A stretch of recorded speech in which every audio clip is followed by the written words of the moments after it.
Ele é carinhoso, dócil e inteligente. O encontro da raça mostra todo o lado dócil do Pitbull. Patrícia Moura conta um pouco sobre o seu dia a dia como blogueira pet.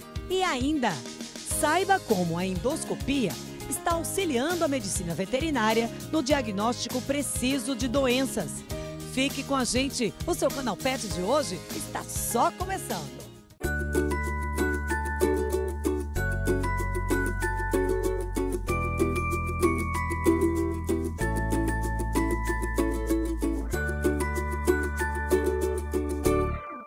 A endoscopia é um exame que permite observar e diagnosticar alterações no trato gastrointestinal e respiratório dos nossos animais. Através dela também é possível remover objetos estranhos, ingeridos acidentalmente, sem a necessidade de cirurgia. O diagnóstico da Rottweiler Nina, de 3 anos, que apresenta crises respiratórias frequentes, só foi possível através de uma videoendoscopia. O processo é rápido.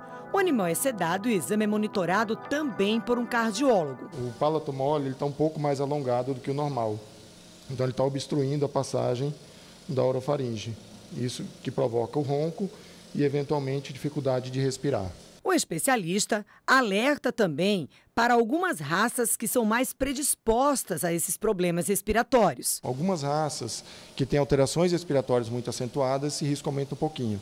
A gente tem que tomar um pouquinho mais de cuidado, muitas vezes a gente intuba, oxigena esse paciente antes de iniciar o procedimento. Principalmente os cães braquicefálicos, os bulldogs ingleses e franceses. Como todo procedimento é com anestesia, há riscos e, por isso, a realização em um centro cirúrgico. A gente tem que fazer anestesia geral, só tomar cuidado com algumas drogas que deprimem o sistema respiratório. Isso pode mimetizar uma patologia do sistema respiratório sem necessariamente que esse animal tenha. Paralisia de laringe, por exemplo. Tem drogas que provocam a paralisia da laringe e aí na endoscopia a gente vai ver essa laringe parada e pode pensar nessa patologia quando não necessariamente esse paciente vai ter. O veterinário Alisson Ferro explica que, apesar da nossa paciente ter sido um caso de problema respiratório, a grande procura e indicação pela videoendoscopia é mesmo nos casos de ingestão de objetos. A primeira coisa quando se fala em endoscopia que o pessoal pensa é retirada de corpo estranho. Sair de longe ganha, assim, é o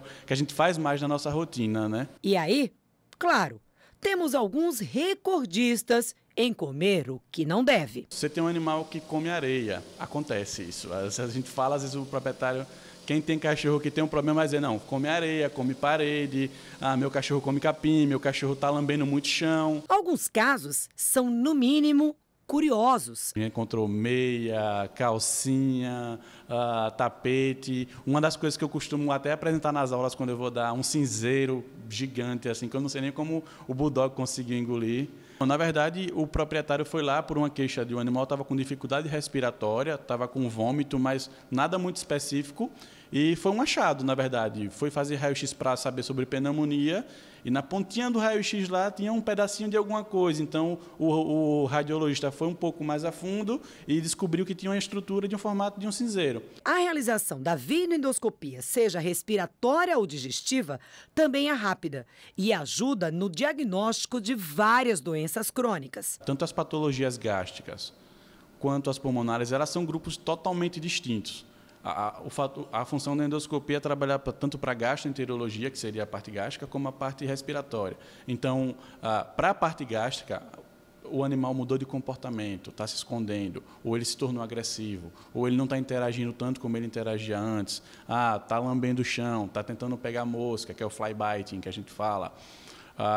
Isso tudo são indícios de uma doença gastrointestinal. Meu cão come areia, não é comum. Meu cão vomita 3 vezes por semana, isso não é normal. Meu cão tem diarreia, não é normal. Certo? Já para a parte respiratória, uma das coisas que a gente poderia colocar é a intolerância ao exercício, que é o principal, e é o que é o menos notado pelos tutores. O ronco. Isso, o ronco no exercício, o ronco quando está dormindo. Outra questão que é bastante interessante que seja notada é aquelas crises momentâneas, né? Um animal para de uma hora para outra e tem aquela crise e você não sabe o porquê e o animal muitas vezes o animal vem a óbito. O tutor, claro, deve ficar em alerta, porque alguns sintomas podem sinalizar que algo não vai muito bem com o sistema gástrico do seu pet. Os pacientes que vêm procurar a gente já são acometidos por vômito crônico por muito tempo. Há meses, tem animais que vêm já com vômito crônico há anos. Então, procura a solução com um, tem melhoras esporádicas, mas sempre está com quadro de vômito. Outro grupo de animais tem a questão da diarreia incessante, né? Aquela diarreia que às vezes é mais líquida, às vezes é mais pastosa, mas o animal nunca tem aquelas fezes durinhas. Então, tem um grupo de quadros que os clientes vêm procurar a gente, né? Depois que procuram várias soluções e não conseguem encontrar a causa. Porque as doenças gástricas em si, ela tem algumas especificidades que não são tão comuns no diagnóstico, na rotina do clínico mesmo. Então, é muito importante ter a orientação de um profissional qualificado para estar mesclando qual doença investigar.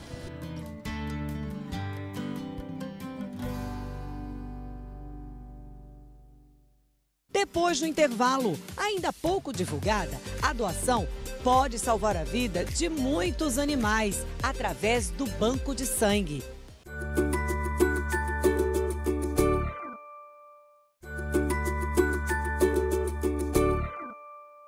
Todos sabem que doar sangue é um ato de amor. E assim como nos bancos de sangue humano, as doações voluntárias de animais saudáveis também podem ajudar a salvar a vida de vários amiguinhos. Hoje, Bruce foi à clínica veterinária com a família inteira para uma consulta diferente. Uma consulta de solidariedade. O cão já é doador de sangue. É a segunda vez que a gente doa. E acredito que, assim como eu também sou doador, né, os animais também devemos doar para ajudar outras vidas que estão precisando. Uma lição que a garotada aprende desde cedo. Sangue é vida. E eu não tenho como sair de casa com o Bruce sem a companhia aqui dos outros filhos, né? A veterinária Vanessa Lourenço explica como funciona o banco de sangue para cães. O banco de sangue ele funciona praticamente igual ao humano, né? Os animais eles precisam de pré-requisitos para serem doadores, que são ter entre 1 e 8 anos de idade, estar vermifugado, vacinado, livre de doenças infecto-contagiosas, nunca ter recebido transfusão e pesar acima de 25 quilos. Então, a partir daí, a gente faz a coleta dos exames de sangue. Então, faz todos esses exames, se eles estiverem todos ok, esse animal ele vai se tornar um doador. E a cada 2, 3 meses ele pode fazer uma nova doação, sendo que em cada doação esses exames são repetidos para testar que ele está saudável. E se você quer que seu cão seja um doador, então fica de olho nos pré-requisitos. A gente faz uma bateria de exames que são hemograma, bioquímicos, leishmaniose, brucelose, para testar que ele está livre de tudo isso e a partir daí ele se torna um doador. E as dúvidas mais comuns? Como e quando essas bolsas de sangue são usadas? O veterinário ele entra em contato com a gente, né, para solicitar o tipo de bolsa e geralmente as bolsas saem mais por conta de atropelamento, de doenças do carrapato, anemia grave. E a partir daí que a gente faz todo o processo, né, de compatibilidade para ver se a bolsa vai ser compatível com o receptor e liberar ela para a clínica. O processo da doação é simples, bem rápido. Olha, Bruce está doando sangue pela segunda vez e está super tranquilo. Atualmente, o banco de sangue para animais tem cadastrados 70 doadores, quando o necessário seria pelo menos o dobro. A demanda é grande e a quantidade de doadores hoje está baixa, porque a gente está precisando. Então a gente precisa sempre, né, de novos doadores, a gente sempre faz campanha, está em busca, mas é difícil ainda. Eu sei que existe aí muitos animais que precisam e podendo ajudar, a gente ajuda.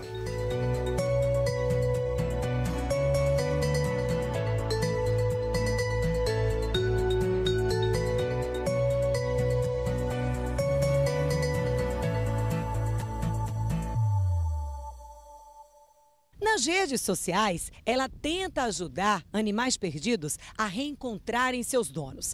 Também denuncia maus tratos e é muito engajada com o tema adoção.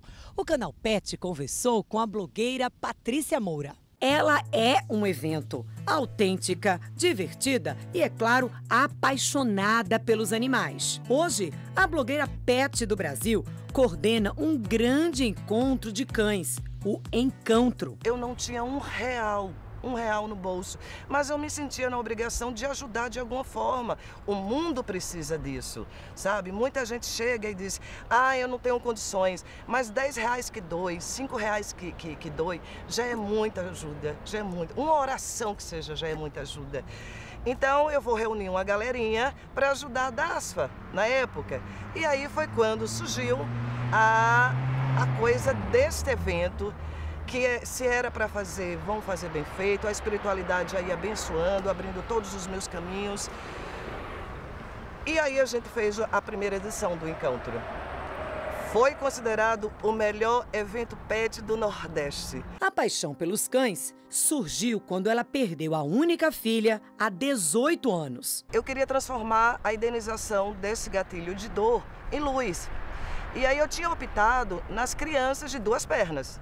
Porque quando a minha filha foi para lá, para a espiritualidade, eu optei por criança também, né? De ajudar crianças de 2 pernas.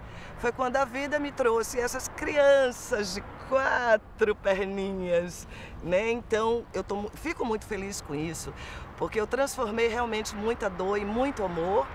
Isso nos reveste e reveste o encontro, a causa, né? Com muita luz.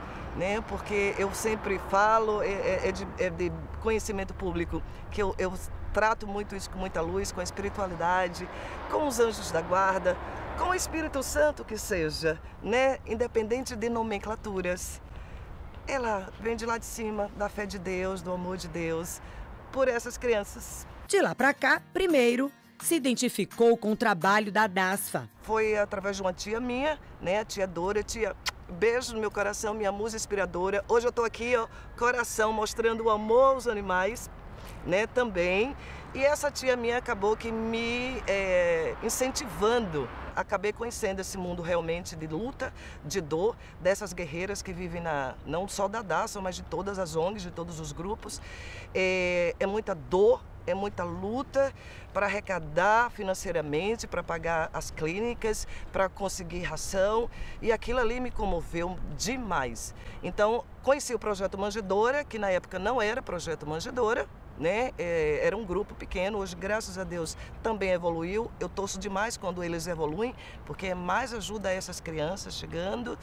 E foi quando realmente, efetivamente, eu comecei na causa social, de forma mais ativa. Há 3 anos, adotou Betinho, o mascote que acompanha a blogueira para todos os lugares. Os perfis nas redes sociais já atravessaram fronteiras. Aí é onde a gente aproveita para conscientizar, fazendo as campanhas.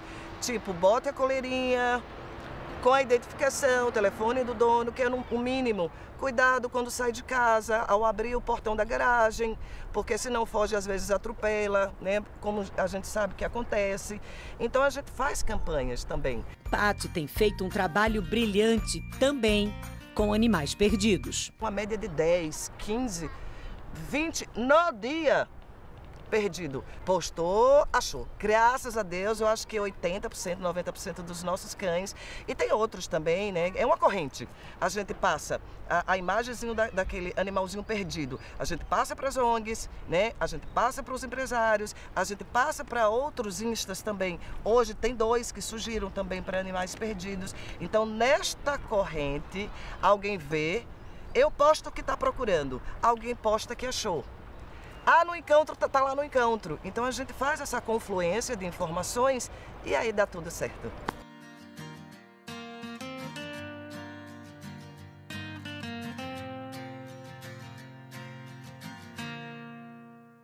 Depois do intervalo, domingo é dia de parque e de encontro solidário com essa turma.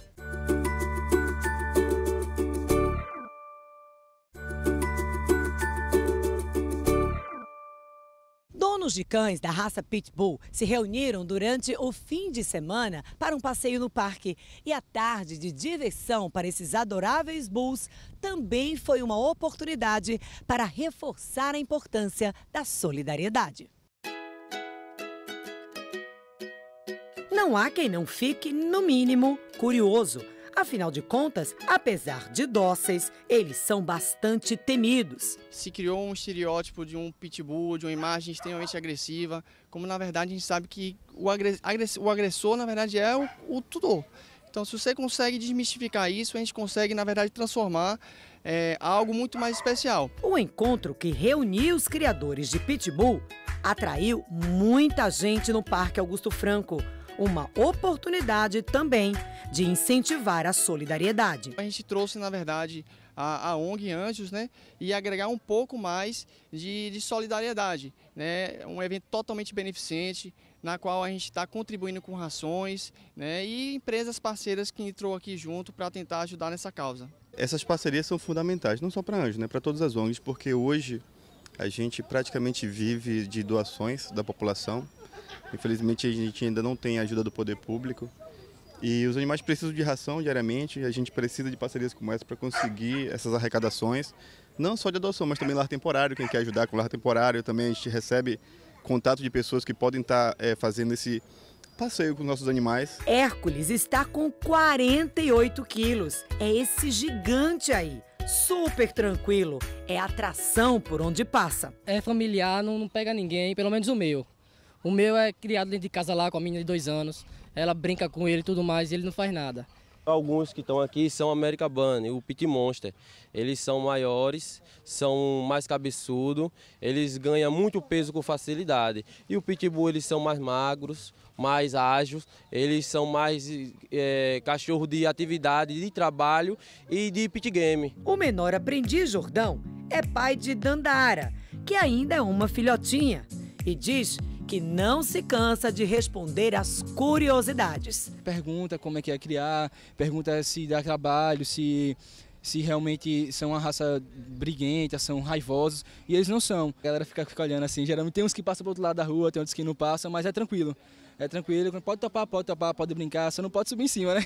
A gringa, que encanta pelos olhos azuis, também é super dócil. Ela é do canil FMB. Ela veio para minha casa para ser tratada com todo amor, todo carinho. A gente trata ela com respeito, para ser tratada com respeito também, sem agressividade. E longe dos olhos das pessoas que vê esses cachorros, essa raça como uma raça agressiva, não é. E ela só vive solta na rua. Eu solto ela para brincar na rua, todo mundo sabe quem é ela, pega nela. E gringa é isso, é famosa, é linda, é amorosa. Tiago tem criança em casa e optou pela raça Pitbull. A família não se arrepende. Desde pequeno eu sempre gostei de ter essa raça, tive a oportunidade de ter agora, né? E é uma raça dócil e que se dá bem com as crianças, entendeu? Já que eu tenho um filho de 7 anos. A grande maioria dos criadores são diferentes daqueles criadores de 10, 20 anos atrás, que criavam os animais, não só os pitbulls, como os rottweilers, os dogs, os bull terriers, que era aparentemente só para rinha. Então hoje os tutores mudaram um pouco a cabeça, as pessoas mudaram, é uma nova realidade, uma nova criação. Então hoje a estética, na verdade, é para os animais ficarem um pouco mais fortes, participar de exposições, né, esse tipo de coisa. Então o encontro é justamente esse, para poder fazer a confraternização do dia, em prol da causa, tudo relacionado a isso.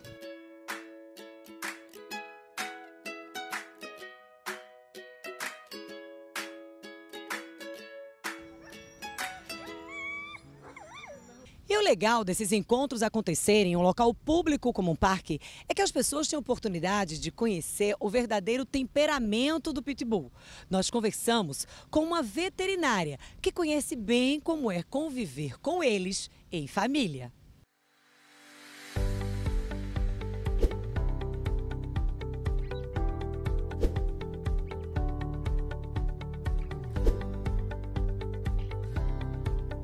O pitbull é um cão dócil, um cão muito inteligente e protetor.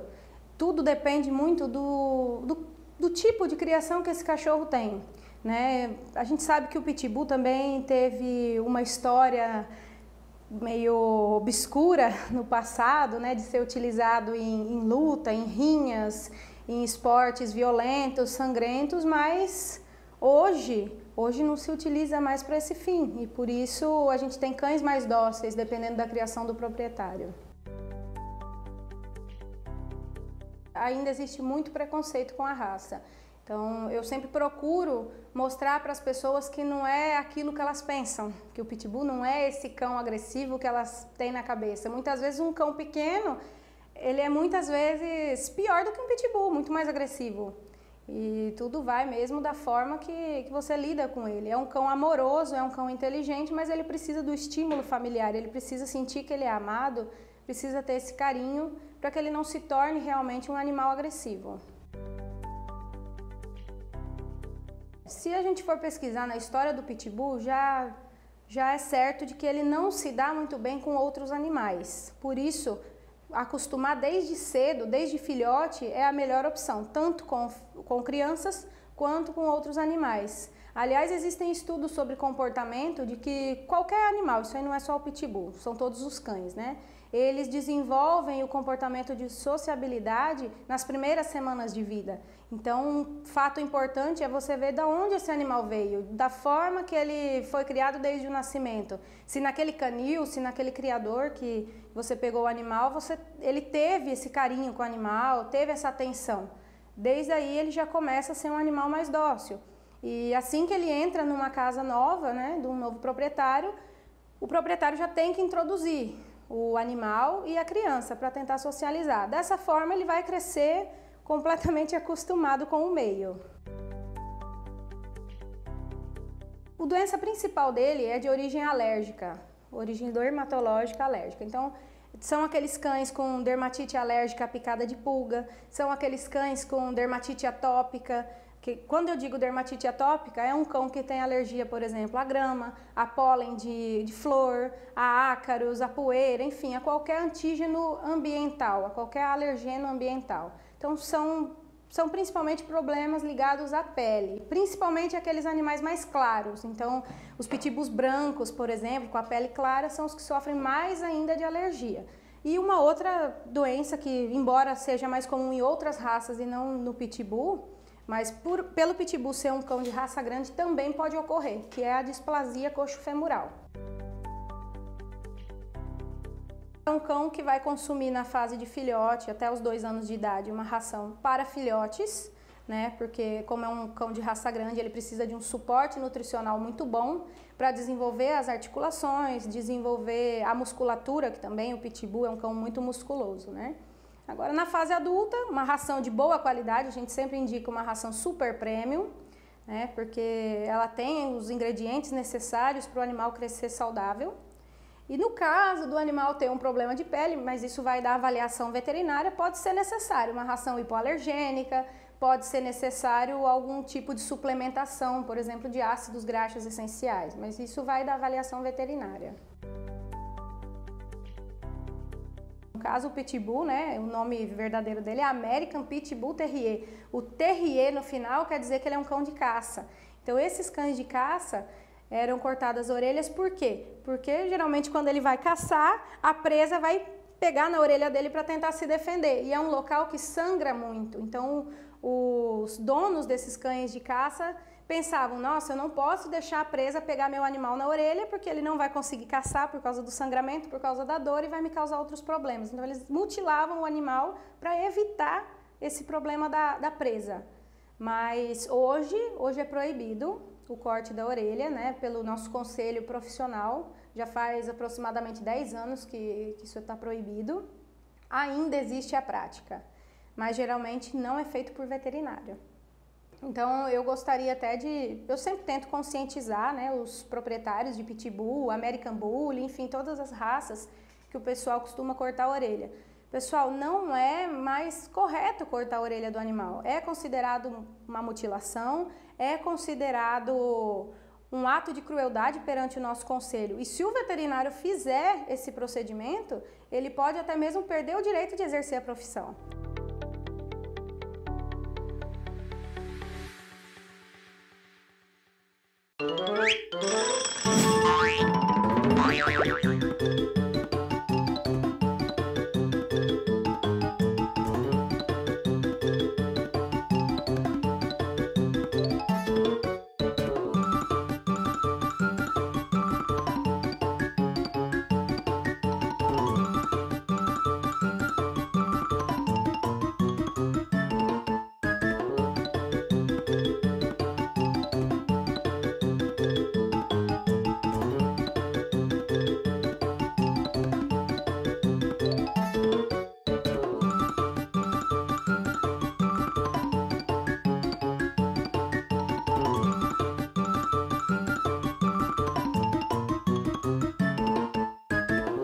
Canal Pet de hoje vai ficando por aqui. Inscreva-se no nosso canal do YouTube e acompanhe todo o nosso conteúdo.